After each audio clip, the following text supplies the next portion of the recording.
Well, hello everyone, and welcome to Easy Mini Painting with me, Christopher Ridge. And I figured that we would knock out more of the Resident Evil 2 board game here, and why don't we start with the male zombies. These are just the regular, shambling, normal Joe zombies. They're not the police officers, they're not the female zombies. I figured we would just knock them out all at once, because they should be pretty straightforward. As you can see, there's a little bit of variety in the color. You can do that if you want to, but you don't have to. You can just do all one color. But let's not yap anymore, let's just get right to it. Alright, so the first thing that we will have done is we will have started off with a layer of matte white. Basically just a layer of white as a sort of primer. Now you can use either, the actual paint that comes with the Army Painter Mega Paint set and you can just brush it on there, or you can use a spray primer, doesn't really matter, whichever you personally prefer. And then I also went ahead and just did the bases with black just to kind of get ahead of that. You can do it first, you can do it last, it doesn't matter, it is whatever you prefer. But now we've got a nice layer of matte white on all of them, and the first thing that I want to knock out are all of their skin tones, and I kind of imagine that the zombies in Resident Evil are very, very, very ghostly pale in a really sort of creepy way. So what we'll do is we're going to take out some ash gray, and I think that this will make a pretty fun zombie skin tone. What I'll do is I think that I'll use the base coat brush that came with that Dungeons & Dragons 3 paintbrush set that I bought. I think that this will be just fine as a single layer. If I was focusing on details like eyes or something like that, then I would maybe use the smaller detail brush, but I'm not that worried about it, so I'm just gonna do this right here. Take your time with it. You are gonna go ahead and paint the skin tones for all of them all at once, just to try to knock the whole process out a little bit faster. So take your time, don't rush yourself. It shouldn't take too long because luckily these zombies don't have a lot of skin showing, so it shouldn't be a huge deal.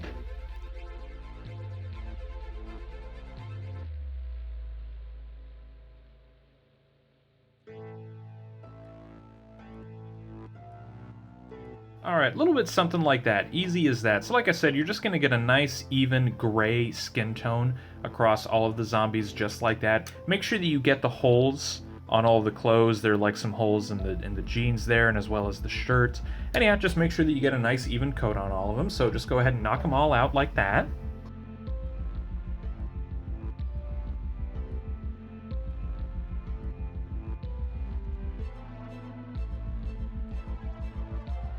Alright, and now we've got a nice, even gray skin tone for all of our zombies right there. I would say that whenever you're going through all of them, don't worry about getting a little bit of paint onto the shirts, the pants, all the surrounding areas where gray doesn't belong. It'll be just fine because we're going to go over most everything else with other colors as we go. But yeah, make sure that you get the side of the face that kind of like wraps around to the back and the back of their neck and all that right there. So just maybe look over each one individually just to make sure you didn't miss anything really obvious or anything like that. Make sure to look at them at all angles.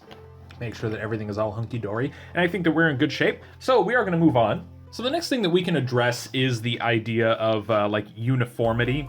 So these miniatures obviously all have the same sculpts, but if you want them to look a little bit different from each other, you can play around just a little bit. I would say that if you want to do that, we'll maybe just do the shirts, as you probably would have seen at the start of this video. But we're just going to go ahead and do all of their hair colors the same. Like, basically everything except for the shirts is going to be all uniform. It's going to be all the same sort of colors. So what we'll do is we'll take out some Monster Brown, and we're going to use that on their hair and on their belts. Don't concern yourself too much with details, so I'll just be moving on to this is just a random no-name brush right here, but it's got a really, really nice thick bushel of bristles that come out to a pretty sharp point. This is a newer brush, so it's in pretty good shape. So we'll just use that. You can just use whatever brush is naturally comfortable for you. Yeah, like I said, we're just going to go over all of their hair. And then after that, we're going to touch up their belts. And that should be it for this Monster Brown.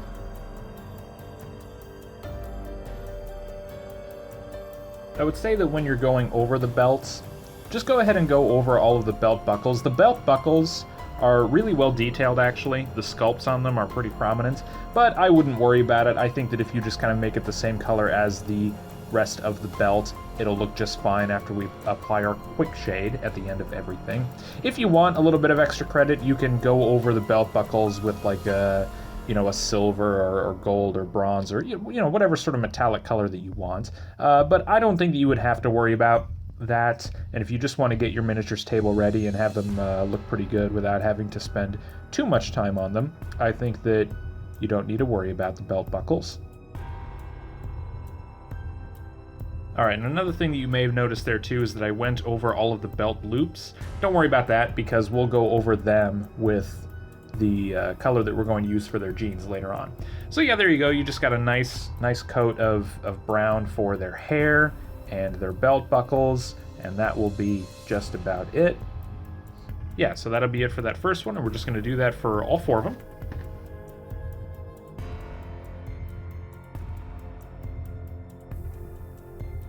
Alright, a little bit something like that. So now we've just got some belts and some hair on all of our zombies there, and that will be a-okay. So I'm going to rinse that brush off. Now, I just imagine that the zombies are all basically just wearing blue jeans. So what we're going to do is we're going to take out some crystal blue, and we're just going to use that for all of their jeans, and I think that that will be just fine.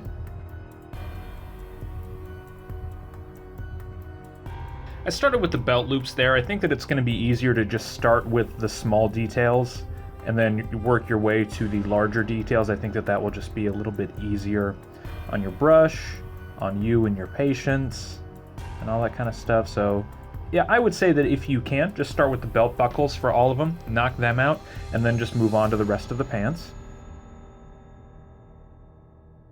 All right, and there you go. Once you've got all of the belt loops on there like that, that'll just make getting the rest of the pants a lot easier. So I'll even bump my brush up a little bit. I'll use a slightly larger one just to make it go a little bit faster. You can do this if you want to. If you're not comfortable with using a super large brush just yet, you can continue using a smaller one. It's whatever you want to do, but I will use a larger one just to make the whole process go a little bit faster here. And just make sure that you go around the holes in the jeans. You want to make sure not to get those covered up. There you go, simple as that. Just get some nice blue jeans on there. And you're just going to go ahead and do that with all of the other zombies.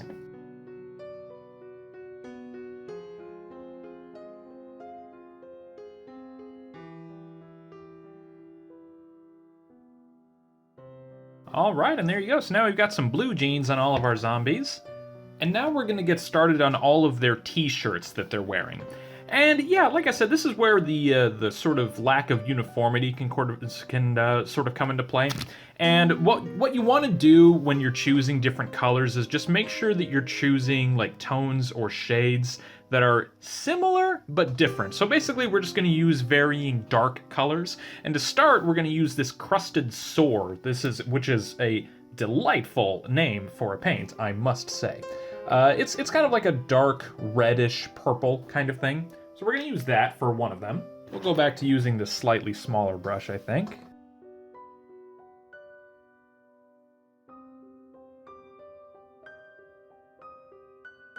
All right, there you go. So that's just kind of like a nice dark red color.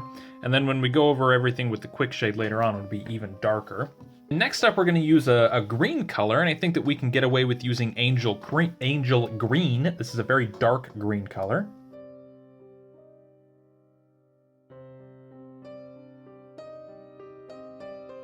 There we go. So now one of them just has a nice green shirt on there. Like I said, the colors are different, but the sort of like tones, the saturations are about the same. That's kind of what you're going for. All right, and then we'll do kind of just like a brown color, and we'll use some dark stone for that.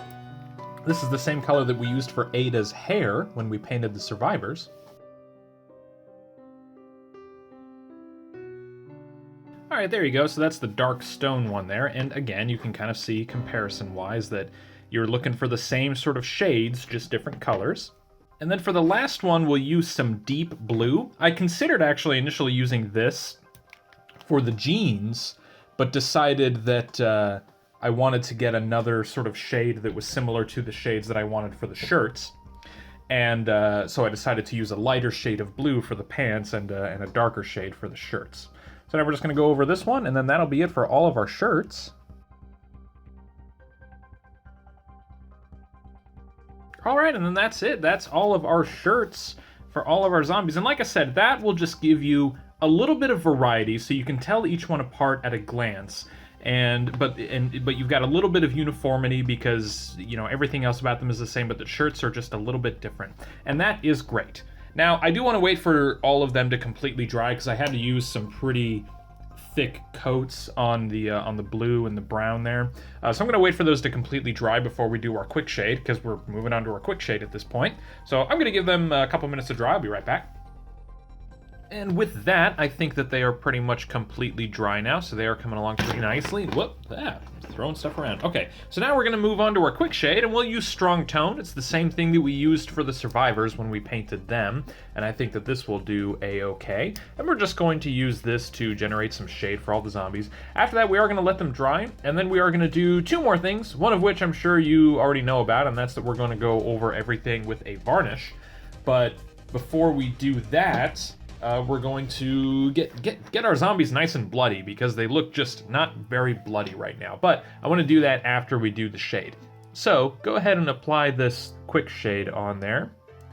And as you can see, as I'm applying it, it's very much sort of filling in all of the recesses and the shadows and all of that. And that's the point of this Quickshade here. Yeah, this the Quickshades that come with the Army Painter Mega Paint set, they're pretty good. So yeah, definitely use them if you've got them. If you don't have the Army Painter Mega Paint set, that's not a huge deal. There are other types of things and places that you can get shades or Quickshades or whatever. Like a really good example is this Army Painter Citadel brand. You could use Citadel Quickshades here. This is a Nuln Oil, but if you wanted to use a decent replacement for Strong Tone, the Strong Tone that we're using, you can use Agrax Earthshade here, and it's just a little bit of a sort of brownish tone. That's the kind of thing that you're going for. But it's up to you. It's kind of whatever you prefer, whatever you have access to. So we're going to go ahead and apply this, let it completely dry, and then move on to the next step. All right, and now that is nice and dried, and these zombies are looking pretty darn cool. They are really, really coming along. So, like I said, we've got two more things. If you want to skip this next thing, that's totally fine. That's up to you. I'm going to go ahead and apply a layer of matte varnish to it, and that will just kind of increase the lifespan of the miniatures, add a little bit of a layer of protection, also sort of smooth over the colors and that kind of thing. Again, it's not something that you have to do. I would say that it is mostly optional, but it is something that I'm going to do here. So go ahead and apply that and then let it dry, and I mean, it's not terribly interesting to watch, so I'll probably just skip on to the next thing.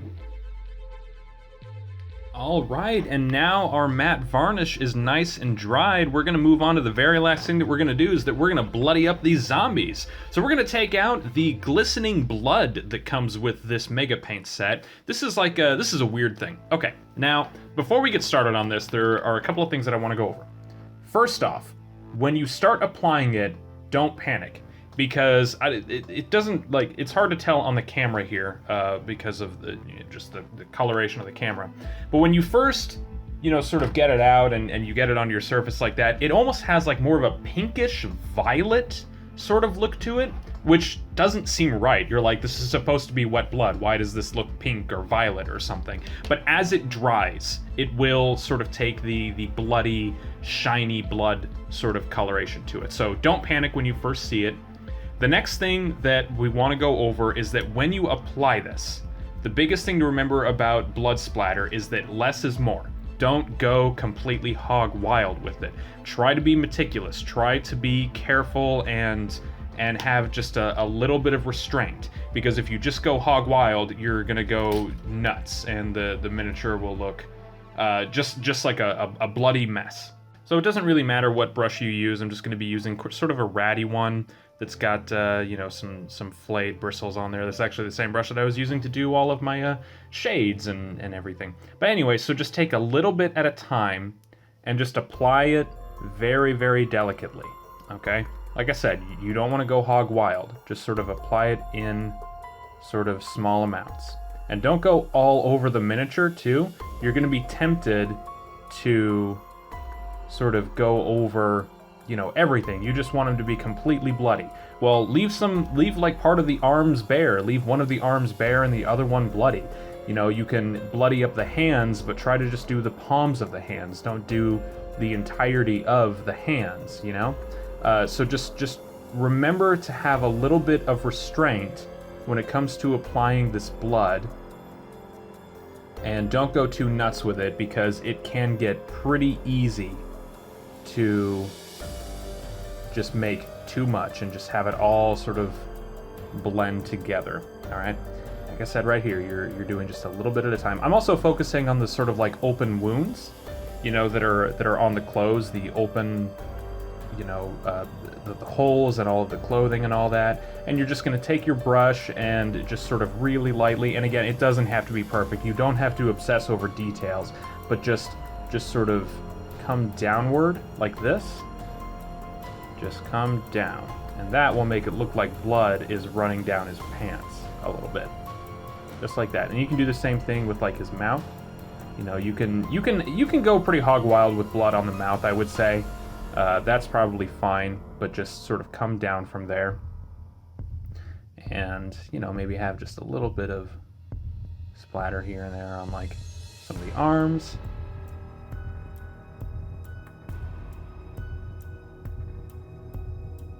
That. You can get some blood on the shoes, like they've been wading through some corpses. That's fine.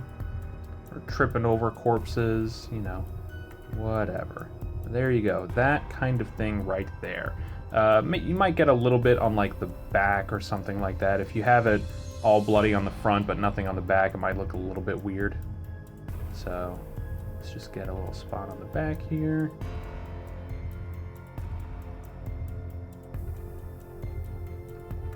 Maybe on his very, very back. All right. And I would say that that is pretty darn cool right there. And again, as it dries, it will take the coloration that you're looking for more. It will start to look a little bit less pink and a little less violet and a little bit more red. So we're going to do that with all of the other ones.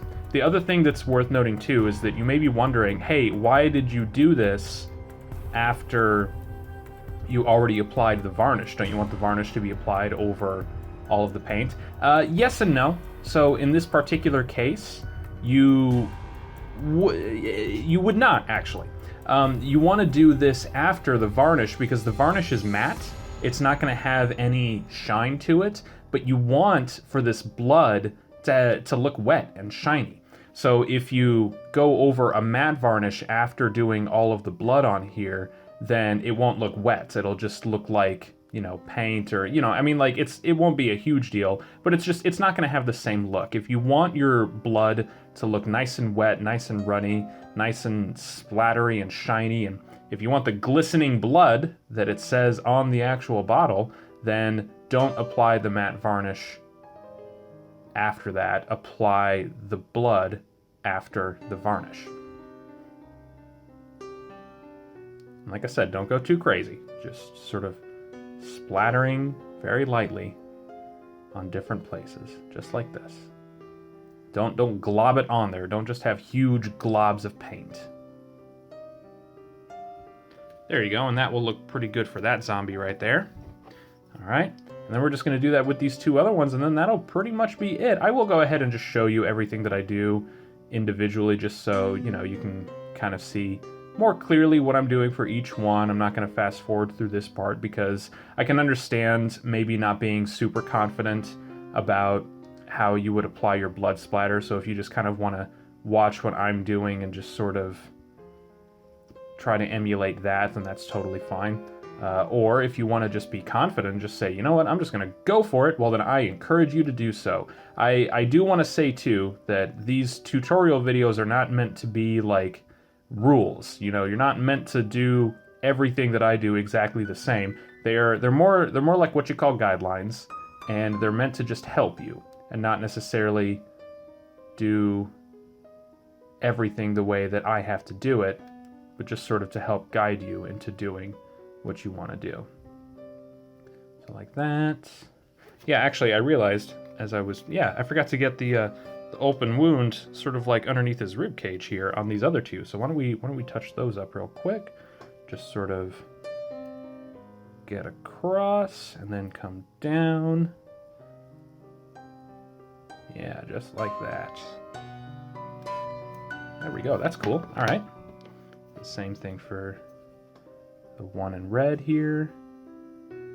Yeah, I've noticed that this one that I painted the Crusted Sore paint with, it's a little bit hard to tell, but you can tell because the blood is shiny and the shirt is not as shiny. So yeah, that, like I said, those are the sort of differences that you're looking for between doing a matte varnish and using an actual glistening blood paint.